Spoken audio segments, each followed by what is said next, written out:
Bahin 31. Ahensya sang malaot nga mga espiritu.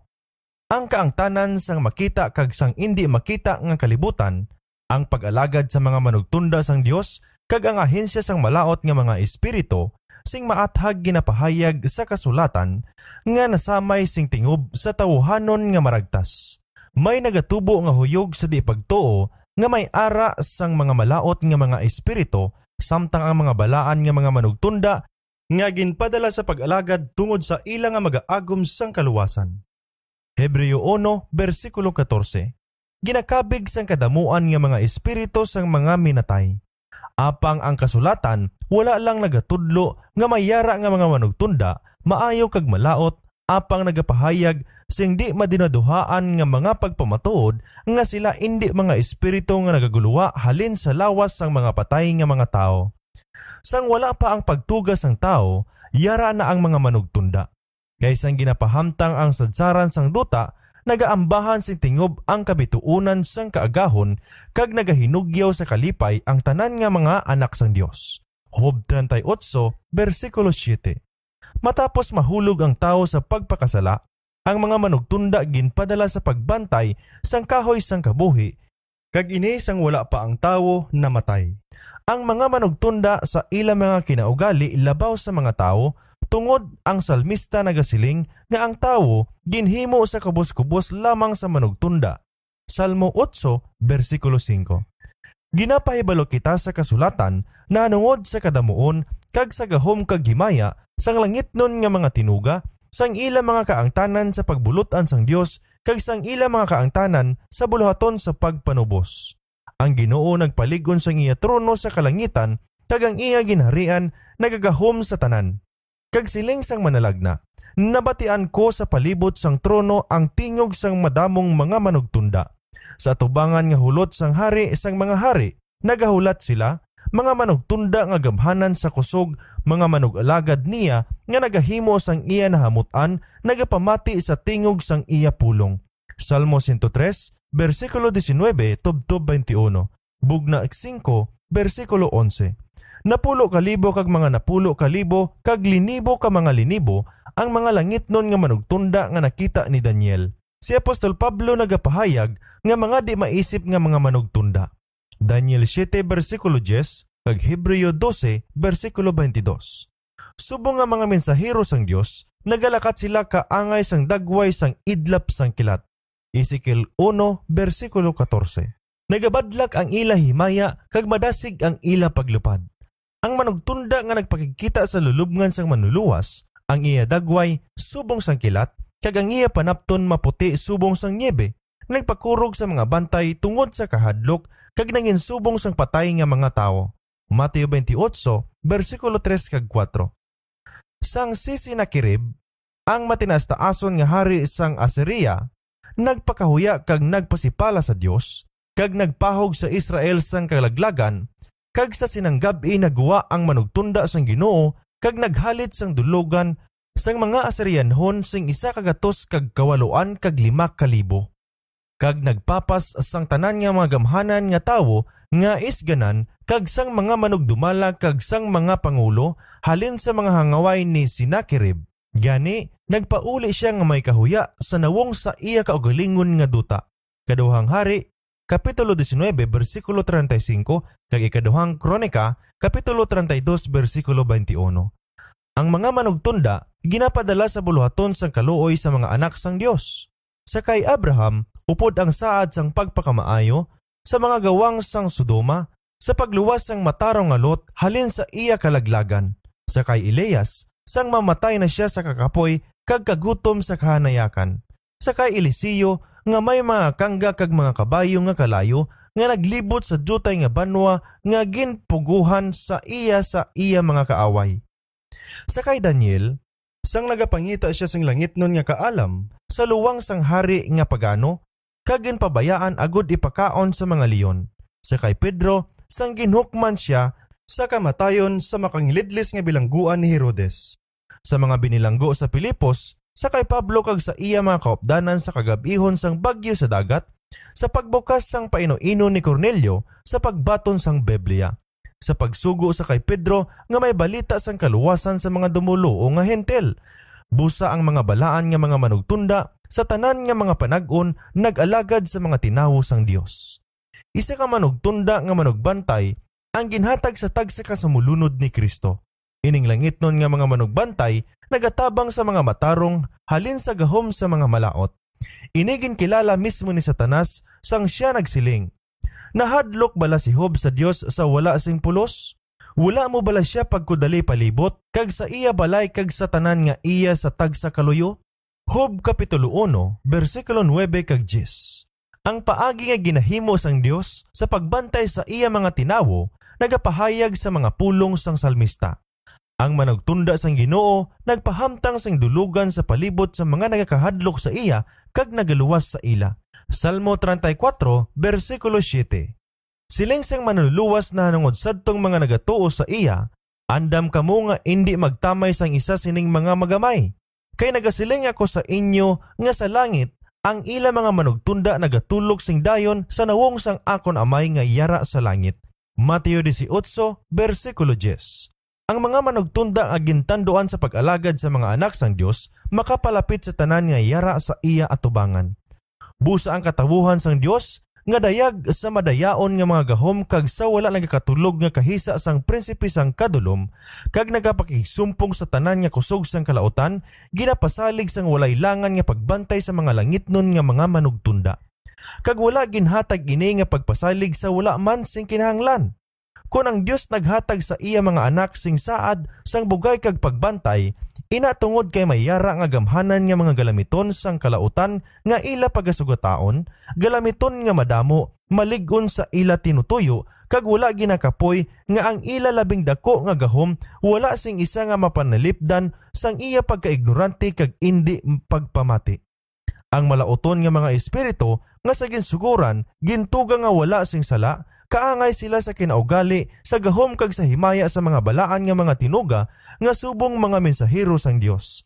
Apang nahulog sila tungod sa sala, naghimbon sila sing tingob sa di pagtahod sa Ginoo kag sa kalaglagan sang katawuhan. Nga nagtingob upod kay Satanas sa iya pagribok kag kaupod niya ang pinanubol halin sa langit, sila sa bugos nga katuigan nagabulig sa iya pagpakig-away batok sa langit nun nga kagamhanan. Ginasugiran kita sa kasulatan sang ila pagtingob kag pagginuberno, sang ila nagkalain-lain nga palangakuan, sang ila kaalam kag pagkalalang, kag sang ila malaot nga mga tinutuyo batok sa paghidait kag kalipayan sa mga tao. Ang maragtas sang daan nga katipan kun kaisa nagasambit sang ila pagkabuhi kag paagi. Apang ang mga panahon nga si Kristo yara sa duta sa amuman nga mga malaoton nga mga espiritu nagpakita sang ila gahom sa labi ka pintas nga paagi. Si Kristo nagkari sa pagsugod sang plano nga ginhimo sa pagtubos sang tao kag si Satanas namatod sa pagbayaw sang iya kinamatarong sa paggahom sang kalibutan. Nagmidinaugon siya sa pagtukod sang Diyos sa tagsa kabahin sang duta, luwas sa duta sang Palestina. Sa amo gid lang nga duta nga wala sing bugos nagpasugot sa paghaylo sang manugsulay. Si Kristo nagkari sa pagpabanaag sa mga tawo sang kapawa sang langit. Diri sini ang duha ka mga magkasumpong nga mga gahom nagaangkon sang pagpangibabaw. Si Jesus nagauntay sang iya mga butkon sa paghigugma, nagaagda sa tanan nga makasangkol sa pagpangita sing kapatawaran kag paghidait sa iya. Ang mga kasoldadusan sang kadulom nakakita nga wala sila sing latid nga pagpahimugong kag nahangpa nila nga kun ang misyon ni Kristo mangin madinalagon ang ila mga tulumanon kag ang ila paggahom matapos na sa madali. Ang kaakig si Satanas subong sang isa ka nakandinahan nga leon kag mahinangkaton nga ginapakita sini ang iya gahom sa mga lawas subong man sa mga kalag sa mga tao. Ang kamatuoran nga ang mga tawo ginagahuman sang yawa na saysay sing maathag sa bag-ong katipan. Ang mga tawo nga ginsakit sa sini nga bagay hindi lang nagaantos sang balatian bangod sang kinaugali. Si Kristo may himpit nga paghangop sang butang nga iya ginaatubang kag nakilala niya ang diretso nga presensya kag ahensya sang malaot nga mga espiritu. Ang masakit nga halimbawa sang ila kadamuon gahom kag dumot kag sang gahom kag kaluoy man ni Kristo nahatag sa kasulatan sang iya pag-ayo sa mga yawanon nga sa Gadara. Yadtong makaluluoy nga mga yawanon nga nagapamugra sa tanan nga gapos nila, nga nagahiwa sa nagabulura, nagakaakig, nagapuno sang kahawaan sang ila pagsinggit, nagapintas sang ila kaugalingon, kag santong magapalapit sa ila. Ang ila nagadugo, kag naliwan nga mga lawas, kag nagkalaglag nga mga hunahuna, nagapakita sang isa ka talan-awon nga nagakalipay sa prinsipe sang kadudulman. Ang isa ka espiritu nga malaot nga nagagahom sa isa ka nagaantos nagsiling, "Si Legion ang akon ngalan, kay madamo kami." Marcos 5, versikulo 9. Sa Romanhon nga kasoldadusan, ang isa ka legion nagalakip sang mga 3 tubtob 5,000 ka mga tao. Ang kasoldadusan ni Satanas ginatipon sa kinabunman, kag ang isa ka kabon nga napasakupan sining espiritu nga malaot may kadamuon nga indi magkulang sa isa ka legion. Sa mando ni Jesus ang malaot nga mga espiritu nagpalagyo halin sa ila mga biktima, ginbayaan sila nga malinong nga nagapungko sa tiilan sang manluluwas, but-anan, maalam kag malulo. Apang ang mga demonyo gintugutan sa pagsulod sa isa ka panong sa mga baboy nga nagdinaguso pakadto sa dagat, kag sa mga pumuluyo sang Gadara ang pagkawala nila labi pa kakaperdihan sang sa pagpakamaayo nga nahatag ni Kristo, kag ang langit nun nga manugbulong ginpangabay sa paghalin. Ini amo ang resulta nga gindihon ni Satanas nga maangkon. Paagi sa pagpasibangod sa kay Jesus, sini nga kaperdihan, napukaw niya ang mayayahon niya kahadlok sang tao, kag napunggan sila sa pagpamati sang iya mga pulong. Si Satanas pirmi lang nagaakusar sa mga Kristohanon nga amo ang kabangdanan sa mga kaperdihan, kadimalason kag mga pag-antos sa baylo sang pagbutang sang pagsabdong sa mga dapat patundan sa iya kaugalingon kag sa iya mga galamiton. Apang ang mga katuyuan ni Kristo wala mapatiko. Gintugutan niya ang mga laot nga mga espiritu sa paglaglag sang panong sa mga baboy, subong isa ka pagsabdong sadto mga Hudyo nga nagasagod sining mahigko nga mga sapat bangod lamang sa kwarta. Kung wala pagpunggi ni Kristo ang mga yawa, naglumpat kuntani sila sa dagat, hindi lang ang mga baboy, apang ang ilaman mga manugbalantay kag mga tag-iya. Ang pagluwas sa mga bantay kag sang mga tag-iya bangod gid lang sa iya gahom, nga gingamit sang may kahanuklog sa pagluwas sa ila. Dugang pa, ini nga ginpahanugutan nga matabo, agod ang mga gintutunan, makakita sing mapintas nga gahom ni Satanas sa tawo man ukon sa sapat. Handom sang manluluwas nga ang iya mga sumulunod, may ihibalo sa ila kaaway nga ila pagasugataon, agod indi sila madaog, ukon madayaan sang iya sini nga pahito. Iya man kabubuton nga ang mga tao sa sina nga duta, makakita sang iya gahom sa pagbugras sang mga gapos ni Satanas kag pamuhian ang iya mga bihag. Kag bisan mga nagtaliwan na si Jesus, ang mga tawo nga mga makatilingala nga naluwas, nabilin nga nagabantala sang kaluoy sang ila manluluwas. Ang iban pa nga subong man sini nga mga hitabo nasulat sa mga kasulatan. Ang bata nga babae sang Sirofenisyahanon nga babae nga ginpuy-an sang yawa, nga gintabog man ni Jesus sang iya mga pulong. Marcos 7, versikulo 26-30. Ang isa nga bulag kag apa nga mayawa. Mateo 12, versikulo 22. Isa ka pamatanon nga may apa nga espiritu nga permi nagahaboy sa iya sa kalayo kag sa tubig sa paglaglag sa iya. Marcos 9, versikulo 17-27. Ang yawa nga nagsakit paagi sa isa ka espiritu sang mahigko nga yawa. Lucas 4, versikulo 33-36. Nagdisturbo sang kalinong sang inugpahuway sang sinaguga sang Kapernaum, ang tanan ginpang-ayo sang mahinuklugon nga manluluwas. Sa halos tag sa kahigayon, si Kristo naghambal sa mga demonyo bilang maalam nga mga tinuga nga nagamando sa ila sa pagwa sa ila mga biktima, kag indi na nga mas ang magpaantos sini sa ila. Ang mga sumilimbas sang Kapernaum, sa pagpakita nila sang iya dakong gahom, kag ang pagkaurong nag-abot sa tanan, kag naghinambalanay sila. Ano bala ining pulong? Kaysa may pagbulutan kagahom, nagasugo siya sa mga espiritu nga di matinlo kag nagwa sila. Lucas 4, versikulo 36. Yadtong ginapuy-an sa mga yawa sa kinaandan, ginapahayag nga yara sa isa kakahimtang sang dako nga pag-antos. Apang may yara nga wala malakip sa sini nga pagsulundan. Agod nga makaangkon sang gahom nga labaw sang sa kinaugali, ang iba nagabaton sang impluensya ni Satanas. Ini sila sa pagkamatuod, wala sing kasuayon batok sa mga yawa. Upod sa sining kabon, yadtong mga espiritu sa mga manugpakot. Si Simon Magos, si Elimas ang salamangkero, kag ang dalagita nga nagasunod-sunod sa ila ni Pablo kag Silas sa Pilipos.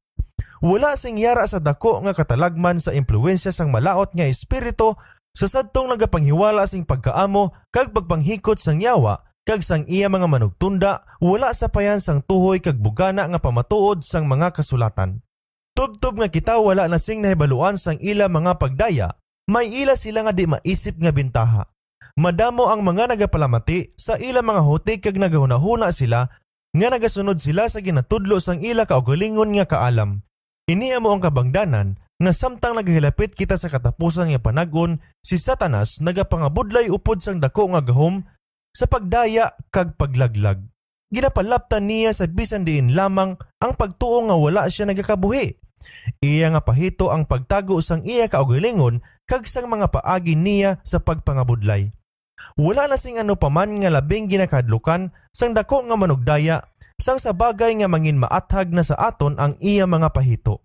Agod nga matago ang iya matuod nga kinaiya kag mga tinutuyo, ginhimo niya ang iya kaugalingon nga mapakilala nga isa ka indi makapukaw sang labing mabaskog pangabalatyagon sang sa pagtamay ukon pagdumot. Namuot gid siya nga mapintahan siya subong isa ka kaladlawan ukon kangilaran nga bagay, wala korte, tunga tawo kag tunga sapat, malipay siya nga mabatian ang iya ngalan sa mga linahog-lahog kag mga paghikay-hikay sa mga tawo nga nagahuna-huna sa ila mga kaugalingon nga mga maalam kag madamo sing nahibaluan. Bangod sining iya pagkamaskara, sa iya nga kaugalingon sing may kasampaton nga ang pamangkot malapnagon nga ginapamangkot. May amo bala sina nga tinuga nga nagakabuhi? Isa ini kapamatuod sang iya kadalagan nga ang mga teorya sa paghatag sang butig nga pinakaathag nga pamatuod sang mga kasulatan gilayon ginbaton sang pangpagtuluhan nga kalibutan. Kag bangod nga si Satanas madali makagahom sang panghunahuna sang mga wala makatalupangod sang iya impluwensya nga naghatag sang pulong sang Dios sa madamo nga mga ehemplo sang iya malala nga buluhaton, ginabuksan sa aton atubangan ang iya sekreto nga mga kusog kag busa nagabutang sa aton sa pagbantay batok sa iya mga pagsulong. Ang gahom kag kahisa ni Satanas kag sang iya panong kun tani magpahangawa sa aton kun indi lang abi nga makakita kita sing dalangpan kag kaluwasan sa labaw nga gahom sang aton manunubos. Ginalig-on naton sing maayo ang aton mga balay paagi sa mga tornilyo kag mga kandado sa pagpangapin sang aton pagkabutang kag sang aton mga kabuhi sa mga tawo nga malauton. Apang talagsa lang kita nagapanumdum sa mga malaot nga mga manugtunda nga walay untat sa pagpalapit sa aton nga sa iya mga pagsalakay wala kita sa aton lang kaugalingon nga kusog sang pahito o kon paagi sa pagpanagang. Kung sila pagkasugtan, mahimo nila gumunon ang aton mga Pinoyino, tublagon kag sakiton ang aton mga lawas, ilaglagon ang aton mga pagkabutang kag ang aton mga kabuhi. Ang ilang mga nagaisahanon nga kalipay yara sa pagkailo kag mga pagpangalaglag. Makatalagam ang kahimtangan sadtong magasupak sang gahom sang langit kag magpasakop sa mga pagsulay ni Satanas, tubtob nga ang Dios magsikway sa ila nga pagahuman sang mga malaot nga espiritu. Apang yadtong nagasulunod sa kay Kristo manginluwas sa katalagman sa idalom sang iya pagbantay kag pagtatap. Ang mga manugtunda nga labaw sa kakusog ginapadala halin sa langit sa pagpangapin sa ila. Ang mga malaot hindi makalakbang sa bantay nga ginabutang sang Dios sa palibot sang iya mga katawuhan.